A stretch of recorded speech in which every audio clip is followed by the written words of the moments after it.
Sir ଆପଣଙ୍କୁ news ରୁମକୁ ସ୍ୱାଗତ କରୁଛି ସାର୍। ଯେଭଳି ଭାବେ ରାଜ୍ୟରେ କେଉଁଠି ନା କେଉଁଠି ଶୀତ କଣ୍ଡିସନରେ ବର୍ତ୍ତମାନ ରାଜ୍ୟ ରହିଛି, କିନ୍ତୁ କେଉଁଠି ନା କେଉଁଠି ଟିକେ ଆଗ ଅପେକ୍ଷା ଟିକେ କମ୍ ମାତ୍ରାରେ ଶୀତ ଅନୁଭୂତ ହେଉଛି।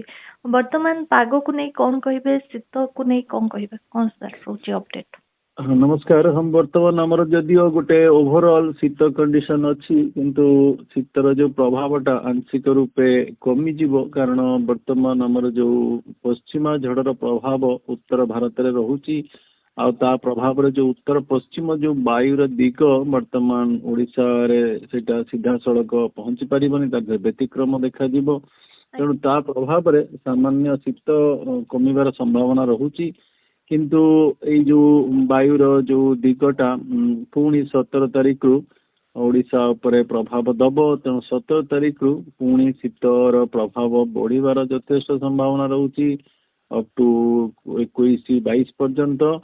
ଆଉ ବର୍ତ୍ତମାନ ଯୋଉ ଶୀତ ସହିତ ଯୋଉ କୁହୁଡ଼ିର ଯୋଉ ସମସ୍ୟାଟା ବି ଓଡ଼ିଶା ସହିତ ଉତ୍ତର ଭାରତରେ ବି ରହିବ। ଆଉ ଦକ୍ଷିଣ ଭାରତରେ ଆମର ବର୍ତ୍ତମାନ ଯୋଉ ଘୂର୍ଣ୍ଣିବଳୟର ପ୍ରଭାବ, ବର୍ଷାର କଣ୍ଡିସନ ଚାଲିଛି, ମତେ ଲାଗୁଛି ଆଜି ବି ରହିବାର ସମ୍ଭାବନା ରହୁଛି। ଆଉ ତାପରେ କିଛି ଦିନ ମତେ ଲାଗୁଛି 17-16 ଯୋଉ 17 ପିରିୟଡ଼ ରହୁଛି, ସେଠି ଟିକେ ବର୍ଷା କମିପାରେ। ପୁଣି 18ରୁ ଆଉ ଗୋଟେ ସିଷ୍ଟମର ପ୍ରଭାବ ରହିପାରେ 18-22। ତେଣୁ ଉତ୍ତର ଭାରତରେ ବର୍ଷା ରହିବ 15-16, ଆଉ ଦକ୍ଷିଣ ଭାରତରେ ବି ବର୍ଷା ଚାଲିଛି, କିନ୍ତୁ କେନ୍ଦ୍ରୀୟ ଭାରତ ପୂର୍ବ ଭାରତରେ ମତେ ଲାଗୁଛି ଥଣ୍ଡା ଆଉ କୁହୁଡ଼ି କଣ୍ଡିସନଟା ରହିବାର ଯଥେଷ୍ଟ ସମ୍ଭାବନା ରହୁଛି। ସାର୍ ଯଦି କହିବା ବର୍ତ୍ତମାନ ସମୟରେ ରାଜ୍ୟରେ ମଧ୍ୟ ଆଂଶିକ ମାତ୍ରାରେ କୁହୁଡ଼ି ଅନୁଭୂତ ହେଉଛି ବା କୁହୁଡ଼ି ସ୍ଥିତି ଦେଖିବାକୁ ମିଳୁଛି।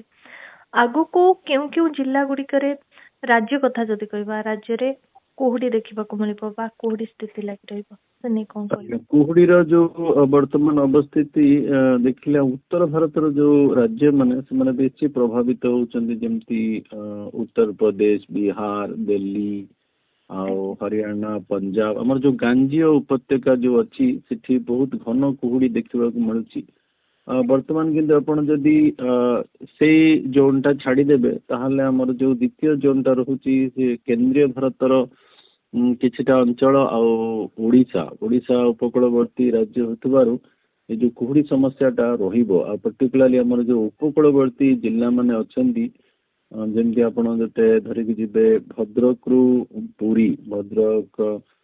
ପୁରୀ ଆଉ ତାଙ୍କ ପାର୍ଶ୍ୱବର୍ତ୍ତୀ ଅଞ୍ଚଳ, ଏଇ ଯୋଉ ଅଞ୍ଚଳଟା ରହୁଛି ଇନକ୍ଲୁଡିଂ ଖୋର୍ଦ୍ଧା, କଟକ, ଆଉ ଆମର ଢେଙ୍କାନାଳ, ଜଗତସିଂହପୁର, ପୁରୀ, ଆଉ ଅପ୍ ଟୁ ଆପଣ ଯଦି ଦେଖିବେ ଅନୁଗୁଳ, ଏଇସବୁ ଅଞ୍ଚଳ ବି କୁହୁଡ଼ି କଣ୍ଡିସନଟା ରହୁଛି।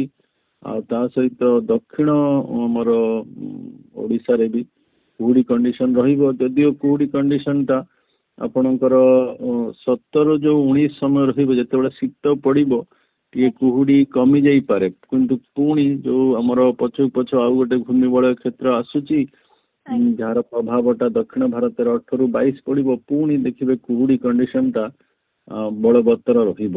କୁହୁଡ଼ି କଣ୍ଡିସନଟା ଆମର ପର୍ଟିକୁଲାର ଆମର ଯୋଉ ଉପକୂଳବର୍ତ୍ତୀ ଜିଲ୍ଲାମାନଙ୍କରେ, ଆଉ ଅର୍ଲି ମର୍ଣ୍ଣିଂ ମାନେ ଆପଣ ଯଦି ନେଇକି ଯିବେ 2ଟା ରାତିରୁ ସକାଳ ଯୋଉ 8ଟା-9ଟା ସମୟ ରହୁଛି, ଏଇ ସମୟରେ ହିଁ ମତେ ଲାଗୁଛି ଅଧିକାଂଶ ପ୍ରଭାବଟା ରହିବ।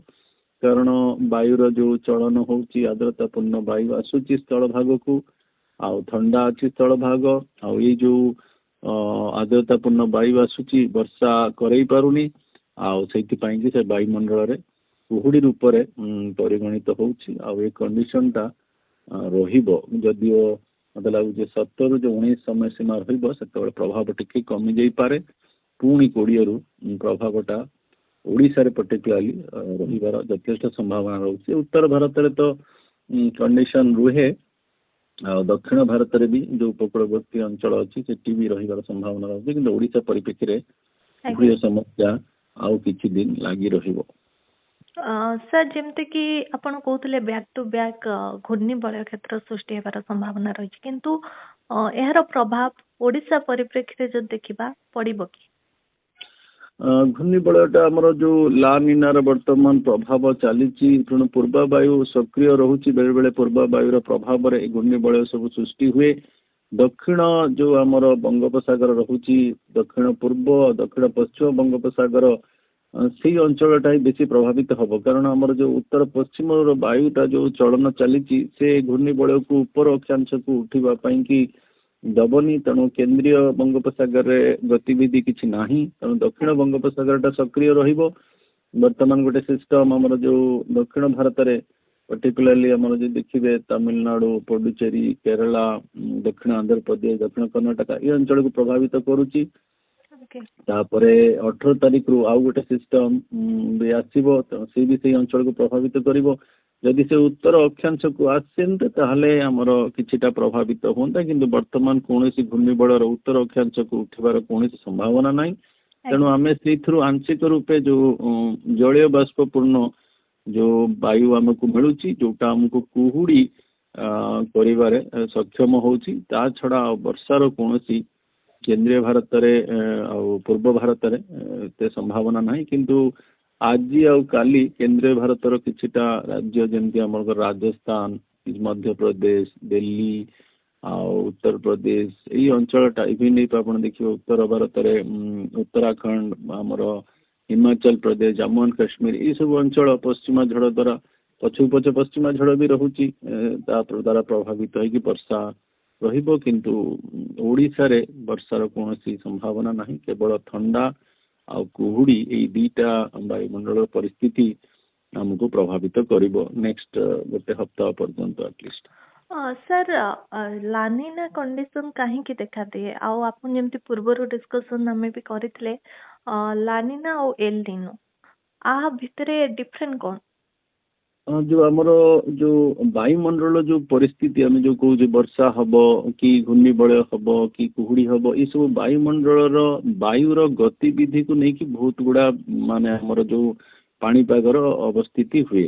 ତେଣୁ ସେଇ ଯୋଉ ବାୟୁମଣ୍ଡଳ ପରିସ୍ଥିତିଟା ସାମୁଦ୍ରିକ ପରିସ୍ଥିତି ଦ୍ୱାରା ବହୁତ ଦ୍ୱାରା ପ୍ରଭାବିତ ହୁଏ। ତେଣୁ ଆପଣ ଯଦି ଇଲନିନୋ ଲାନିନା କଣ୍ଡିସନ ଦେଖିବେ, ସିଏ ଗୋଟେ ଆମର ପ୍ରଶାନ୍ତ ମହାସାଗର ବହୁତ ବଡ଼ ମହାସାଗର, ତେଣୁ ତାର ଯୋଉ ପ୍ରଭାବଟା ପୃଥିବୀର ବିଭିନ୍ନ ଅଞ୍ଚଳରେ ପ୍ରଭାବ ଛାଡ଼େ। ବର୍ତ୍ତମାନ ଯଦି ଆପଣ ଲାନିନା ଇଲନିନୋ କଣ୍ଡିସନକୁ ବିଶ୍ଳେଷଣ କରିବେ, ବେସିକାଲି ଆମର ଯୋଉ ସମୁଦ୍ରର ଯୋଉ ତାପମାତ୍ରା ତାର ଯୋଉ ତାରତମ୍ୟ ପୂର୍ବ ଆଉ ପଶ୍ଚିମ ପ୍ରଶାନ୍ତ ମହାସାଗର ଭିତରେ, ସେଇଟାକୁ ହିଁ ଆମର ଲାନିନା ଆଉ ଇଲନିନୋର ଆଖ୍ୟା ଦିଆଯାଇଥାଏ। ଯେତେବେଳେ ଆମେ ଲାନିନା କଣ୍ଡିସନ କହୁ, ଆମେ ଜାଣୁ ଯେ ଯୋଉ ଉତ୍ତର ପଶ୍ଚିମ ଯୋଉ ପ୍ରଶାନ୍ତ ମହାସାଗରଟା ଅଛି ସେଇଟା ଗରମ ରହିବ, ଆଉ ପୂର୍ବ ପ୍ରଶାନ୍ତ ମହାସାଗରଟା ଥଣ୍ଡା ରହିବ। ଆଉ ଆମର ଇଲନିନୋ କଣ୍ଡିସନରେ କ'ଣ ହୁଏ କି, କେନ୍ଦ୍ରୀୟ ପ୍ରଶାନ୍ତ ମହାସାଗରଟା ଗରମ ହେଇଯାଏ, ଆଉ ତା ପ୍ରଭାବରେ ଯୋଉ ବାୟୁର ଯୋଉ ଚଳନଟା ଥାଏ ସେଇଟା ଭାରତ ମହାଦ୍ୱୀପକୁ ପ୍ରଭାବିତ କରିଥାଏ। ଆଉ ବର୍ତ୍ତମାନ ଯେହେତୁ ଲାନିନା କଣ୍ଡିସନ ଚାଲିଛି, ଯଦିଓ ଦୁର୍ବଳ ଲାନିନା ଅଛି, ମାର୍ଚ୍ଚ ପର୍ଯ୍ୟନ୍ତ ରହିବ, ତେଣୁ ଆମର ଯୋଉ ଉତ୍ତର ପଶ୍ଚିମ ପ୍ରଶାନ୍ତ ମହାସାଗରଟା ଅଛି ସେଇଟା ଗରମ ହେଇକି ଅଛି। ତେଣୁ ବାୟୁର ଯୋଉ ଚଳନଟା ହଉଛି ଆମର ପୂର୍ବ ପ୍ରଶାନ୍ତ ମହାସାଗର, ପଶ୍ଚିମ ପ୍ରଶାନ୍ତ ମହାସାଗର, ତାପରେ ଆମର ଇଣ୍ଡୋନେସିଆ, ଥାଇଲାଣ୍ଡ ହେଇକି ଦକ୍ଷିଣ ବଙ୍ଗୋପସାଗର, ତେଣୁ ସେଇ ଅଞ୍ଚଳରେ ବାରମ୍ବାର ଘୂର୍ଣ୍ଣିବଳୟ ସୃଷ୍ଟି ହବ। ଆଉ ଜାନୁଆରୀ ମାସଟା ବି ସକ୍ରିୟ ରହିବାର ସମ୍ଭାବନା ଅଛି, କିନ୍ତୁ ତାର ଯୋଉ ମୋଟାମୋଟି ଯୋଉ ପ୍ରଭାବଟା ସେଟା ଦକ୍ଷିଣ ଭାରତରେ ସୀମିତ ହବାର ଯଥେଷ୍ଟ ସମ୍ଭାବନା ରହୁଛି। ଉତ୍ତର କେନ୍ଦ୍ରୀୟ ଭାରତ ଆଉ ଉତ୍ତର ଭାରତକୁ ତାର ପ୍ରଭାବ ଯିବନି, କେବଳ ଆର୍ଦ୍ରତାପୂର୍ଣ୍ଣ ବାୟୁ ଆସିବ। ତେଣୁ କିଛିଟା କେନ୍ଦ୍ରୀୟ ଭାରତ ଆଉ ଦକ୍ଷିଣ ଭାରତରେ କୁହୁଡ଼ି କଣ୍ଡିସନ ସୃଷ୍ଟି କରିବ, କିନ୍ତୁ ମେଜରିଟିର ପ୍ରଭାବଟା ଆମର ଦକ୍ଷିଣ ଭାରତର ରାଜ୍ୟମାନଙ୍କରେ ଯେମିତି ତାମିଲନାଡୁ, ପଣ୍ଡୁଚେରୀ, କେରଳା, ଦକ୍ଷିଣ ଆନ୍ଧ୍ରପ୍ରଦେଶ, କର୍ଣ୍ଣାଟକରେ ସୀମିତ ହେଇକି ରହିବାର ଯଥେଷ୍ଟ ସମ୍ଭାବନା ରହୁଛି। ଆଜ୍ଞା ସାର୍, ବହୁତ ବହୁତ ଧନ୍ୟବାଦ ସାର୍ ଆଲୋଚନା ପାଇଁ।